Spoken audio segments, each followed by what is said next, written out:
9월 9일 화요일 오늘의 말씀은 데살로니가후서 3장 1절에서 18절 좋은 일을 하다가 낙심하지 말라입니다. 바울은 이제 데살로니가 성도들에게 보낸 두 번째 서신을 마무리합니다. 그는 이 서신을 통해서 단순한 교리나 교훈만을 전한 것이 아니라 성도들의 삶 속에서 실제적으로 적용되어야 할 신앙의 모습을 강조하고 있습니다. 1절에서 5절입니다. 끝으로 형제들아 너희는 우리를 위하여 기도하기를 주의 말씀이 너희 가운데에서와 같이 퍼져나가 영광스럽게 되고 또한 우리를 부당하고 악한 사람들에게서 건지시옵소서 하라. 믿음은 모든 사람의 것이 아니니라. 주는 미쁘사 너희를 굳건하게 하시고 악한 자에게서 지키시리라. 너희에 대하여는 우리가 명한 것을 너희가 행하고 또 행할 줄을 우리가 주 안에서 확신하노니 주께서 너희 마음을 인도하여 하나님의 사랑과 그리스도의 인내에 들어가게 하시기를 원하노라. 바울이 먼저 데살로니가 성도들을 위해서 기도했었던 것처럼 이제 바울은 데살로니가 성도들에게 자신과 동역자들을 위해서 기도해 줄 것을 부탁합니다. 바울이 가장 먼저 구한 것은 복음이 막힘없이 전파되는 일이었습니다. 주의 말씀이 너희 가운데에서 같이 퍼져나가라는 말씀에서 우리는 복음 전파의 핵심을 살펴볼 수 있습니다. 복음을 전하는 사람들이 아무리 애쓰고 노력해도 사람의 마음을 변화시키고 새 생명을 주는 힘은 오직 하나님의 말씀 안에 있습니다. 우리는 이 말씀의 다름질에 동참하는 사람들입니다. 우리가 복음의 능력이 멈추지 않고 계속해서 달려가도록 기도할 때 하나님의 구원 역사는 우리가 상상할 수 없는 속도로 확장될 것입니다. 복음의 확산을 구하는 것과 동시에 바울은 바울 자신과 그의 동역자들이 부당하고 악한 사람들에게서 보호받을 수 있도록 기도해 달라고 부탁합니다. 왜냐하면 복음은 언제나 모든 사람들에게 환영받는 메시지가 아니기 때문입니다. 실제로 전도를 해보면 어떤 사람들은 말씀을 듣고 곧바로 믿음을 보이지만 또 다른 사람들은 강한 거부와 적대감을 드러내면서 맞서기도 합니다. 바울과 그의 동역자들은 늘 그런 사람들로부터 위협을 받았고 실제로 생명을 잃을 뻔한 순간도 여러 번 있었습니다. 데살로니가로 오기 전에도 그랬고 데살로니가로 온 후에도 그들은 생명의 위협을 피해서 복음을 전하던 곳에서 급히 떠나야만 했습니다. 그럼에도 불구하고 바울과 그의 동역자들은 자신에게 맡겨진 사명을 멈추지 않았습니다. 사도 바울은 담대한 사역자였습니다. 수많은 고난과 위협 속에서도 멈추지 않고 복음을 전파했던 그의 모습은 우리에게 깊은 감동을 줍니다. 하지만 바울 역시 인간이었고 복음을 전하는 길에서 수많은 두려움과 어려움을 마주해야 했습니다. 바로 그렇기 때문에 그는 끊임없이 성도들에게 기도를 요청했습니다. 바울의 담대함은 스스로 만들어낸 것이 아니라 성도들의 간절한 기도라는 보호막 아래서 유지될 수 있었습니다. 그러므로 우리가 기도를 소홀히 하고 우리의 힘만으로 모든 것을 감당할 수 있다고 생각한다면 그것은 큰 착각입니다.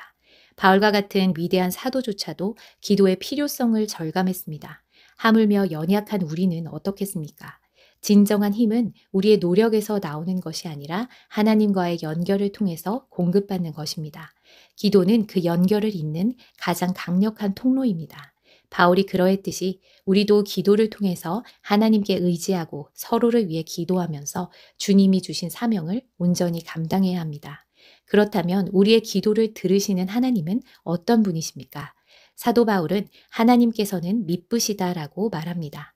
하나님은 신실하시고 한결같으시며 틀림없이 하나님께서 하신 모든 약속을 반드시 지키시는 분이십니다.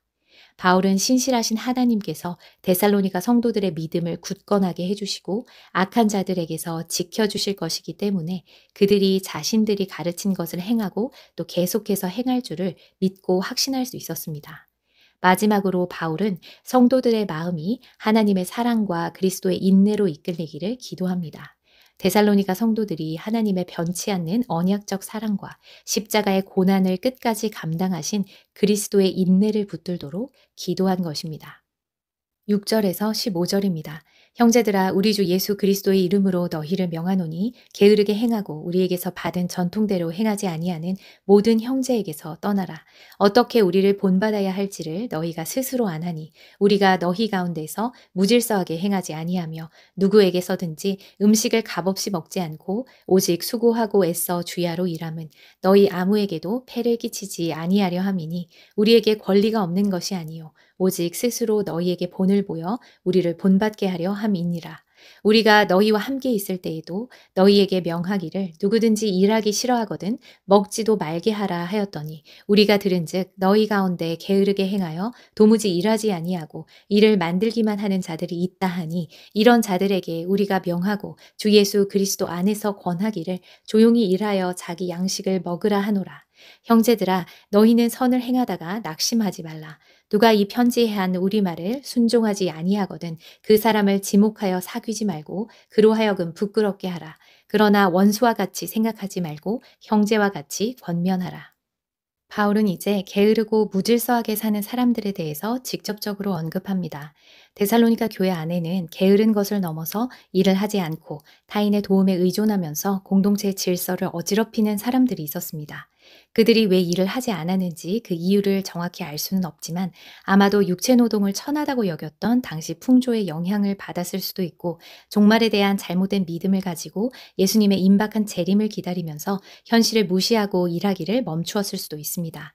명확한 것은 그들이 병에 걸렸거나 늙고 연약해서 일을 할 수 없었던 것이 아니라 의도적으로 게으름을 선택하고 질서를 깨뜨리는 사람들이었다는 사실입니다. 바울은 이미 데살로니가 전서에서 이런 사람들을 훈계하라고 했었지만 이제 두 번째 편지에서는 권계하는 수준을 넘어서 그들에게서 떠나라고 명령하고 있습니다. 명예와 수치가 중요한 가치였던 당시 사회에서 다른 사람과의 교제 단절은 큰 압박이 되었고 회개와 변화를 이끌어내는 강력한 경고가 되었을 것입니다. 그러면서 바울은 자신과 동역자들의 모범을 상기시킵니다. 그들은 데살로니가에 있을 때 무질서하게 살지 않았고 누구에게도 짐이 되지 않기 위해서 밤낮으로 수고하며 일했습니다. 여기서 바울이 말하는 다른 사람에게 폐를 끼치지 않는다, 다른 사람에게 짐이 되지 않는다는 것은 자기 중심적인 독립심에 의해서가 아니라 복음이 비방을 받게 하지 아니하려는 은혜 중심적인 동기를 갖고 있었습니다. 바울은 사도로서 경제적인 지원을 받을 권리가 있었지만 복음의 순수성을 지키기 위해서 그리고 잘못된 사상에 미혹되어서 게으름과 나태에 빠진 자들에게 본이 되기 위해서 스스로 그 권리를 포기했습니다. 그렇게 바울과 그의 동역자들은 자기 열심으로 자기 의를 세우려는 것이 아니라 복음의 영광을 드러내기 위해서 그리스도의 복음에 방해가 되지 않기 위해서 그렇게 행했던 것입니다. 이제 바울은 데살로니가 성도들에게 자신이 사역하는 동안 가르쳤던 중요한 규칙을 상기시킵니다. 그것은 누구든지 일하기 싫어하거든 먹지도 말게 하라는 것이었습니다. 이것은 갑자기 내려진 명령이 아니라 바울이 데살로니가에서 그들과 함께 있을 때부터 반복해서 가르쳤던 원칙이었습니다. 바울의 경고는 육체적인 한계나 환경적인 제약 때문에 일을 하고 싶지만 일을 할 수 없는 사람들을 향해서가 아니라 능력과 기회가 있음에도 불구하고 일을 하지 않는 것을 선택한 사람들에게 주어진 것입니다. 그들은 일을 하지 않고 일을 만들기만 하는 사람들이었습니다. 여기서 일을 만든다는 것은 자기 집은 정돈되지 않은 상태에서 다른 사람들의 삶을 간섭하는 것을 말합니다. 다시 말해서 그들은 자신의 삶을 정돈하지 않고 무질서하게 살면서 다른 사람들의 일에 간섭하고 참견하면서 불필요한 문제만 만들고 있었던 것입니다. 바울은 이 게으름의 문제를 개인이 성격적으로 갖고 있는 사소한 결점으로 보지 않았고 개인의 신앙과 공동체 건강을 해치는 영적인 차원의 문제로 보았습니다. 그래서 바울은 이런 사람들을 향해서 조용히 일하며 자기 양식을 스스로 마련할 것을 주 예수 그리스도 안에서 권한다고 단호하게 말합니다. 조용히 일하며 자기 양식을 스스로 마련한다라는 것은 단순히 경제적으로 자립하라라는 권고가 아닙니다. 주어진 현실을 회피하거나 외면하지 않고 맡겨진 자리에서 성실히 수고하며 애써 문제를 해결하려는 태도를 가지라는 말입니다. 하루하루를 무책임하게 흘려보내는 사람이 영적으로 성숙할 수는 없습니다. 믿음은 현실 도피의 도구가 아니고 건강한 신앙은 결코 추상적인 차원에서 머물지 않습니다.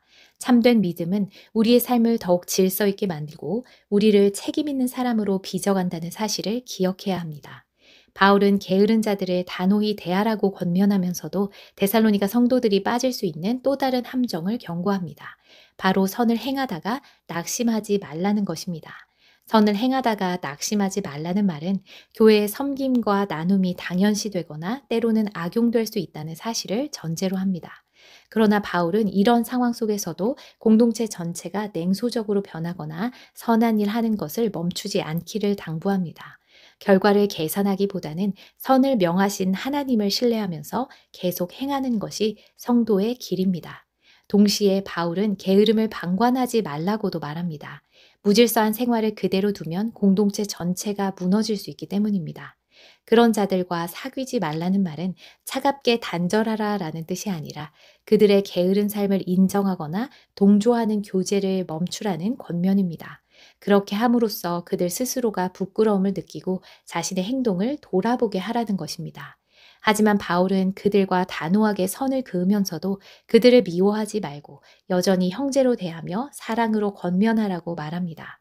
사랑은 단호함과 따뜻함을 함께 가집니다. 잘못된 길을 걷는 사람을 포기하지 않고 사랑 안에서 단호히 권면하며 주님 앞으로 돌아오도록 돕는 것이 참된 사랑입니다. 16절에서 18절입니다. 평강의 주께서 친히 때마다 일마다 너희에게 평강을 주시고 주께서 너희 모든 사람과 함께 하시기를 원하노라. 나 바울은 친필로 문안하노니 이는 편지마다 표시로서 이렇게 쓰노라. 우리 주 예수 그리스도의 은혜가 너희 무리에게 있을지어다. 바울은 편지를 시작할 때와 마찬가지로 마지막에도 은혜와 평강으로 마무리합니다. 데살로니가 교회는 규모 없이 게으르게 살던 사람들이 자신의 삶으로 돌아가야 했고, 동시에 성도들은 그들을 권계하면서도 사랑 안에서 대해야 하는 어려움이 있었습니다. 하지만 바울은 데살로니가 성도들이 이 모든 일을 자신들의 힘으로만 감당하리라고 기대하지 않았습니다. 그래서 그는 평강의 주께서 친히 때마다 일마다 평강을 주시기를 기도했습니다. 그리고 주 예수 그리스도의 은혜가 데살로니가 성도들과 함께 하기를 소망했습니다. 하나님께서 주시는 평강은 단순히 마음의 갈등이 없는 상태가 아니라 세상이 줄 수 없는 평안, 어떤 상황에서도 흔들리지 않는 확신과 담대함입니다. 험난한 세상 속에서 믿음을 지켜내는 모든 과정은 결국 인간의 노력이나 지혜로만 가능하지 않습니다. 우리의 삶과 선택은 하나님의 은혜와 평강 위에서 세워질 때 비로소 온전하게 됩니다. 이 평강과 은혜가 우리의 삶 속에서 구체적인 힘이 되어준다는 사실을 기억하며 오늘도 흔들림 없이 맡겨진 자리에서 성실히 사랑으로 주님과 동행하는 삶을 살아내시기를 소망합니다. 기도하겠습니다. 사랑과 은혜가 풍성하신 하나님 아버지, 오늘도 데살로니가후서 3장 말씀을 묵상하며 우리의 삶을 돌아보게 하시니 감사합니다. 주님, 저희의 힘과 지혜만으로는 주님께서 맡기신 삶과 사명을 온전히 감당할 수 없음을 고백합니다. 우리가 서로를 위해 기도로 격려하며 주 안에서 함께 세워져가는 은혜를 경험하게 하소서. 주님, 주어진 일에 성실하지 못하고 나태에 빠졌던 지난 날들을 용서해 주시고 이제 우리의 하루하루가 나태와 게으름이 아닌 성실과 인내로, 불평과 불만이 아닌 기쁨과 감사로 채워지게 되기를 간절히 원합니다. 우리의 믿음이 단지 말과 생각에만 그치지 않게 하시고 삶의 모든 영역에서 구체적으로 드러나는 살아있는 신앙이 되게 하소서. 주어진 현실의 어려움과 문제들을 피하지 않고 직면할 때에 그 안에서 주님께서 주시는 지혜와 능력을 경험하게 하시며 성장하게 하소서. 우리가 다른 사람을 대할 때 끝까지 우리를 사랑하신 주님의 사랑을 기억하게 하시고 공동체 안에서 옳지 않은 것을 묵인하지 않으면서도 사랑으로 권면할 수 있는 지혜를 구합니다. 평강의 주님, 오늘도 주님의 은혜와 평강이 항상 함께함을 믿고 의지합니다. 오늘도 신실하신 주님 안에서 그리스도의 인내로 한 걸음씩 나아가는 하루가 되게 하소서. 예수 그리스도의 이름으로 기도드립니다. 아멘.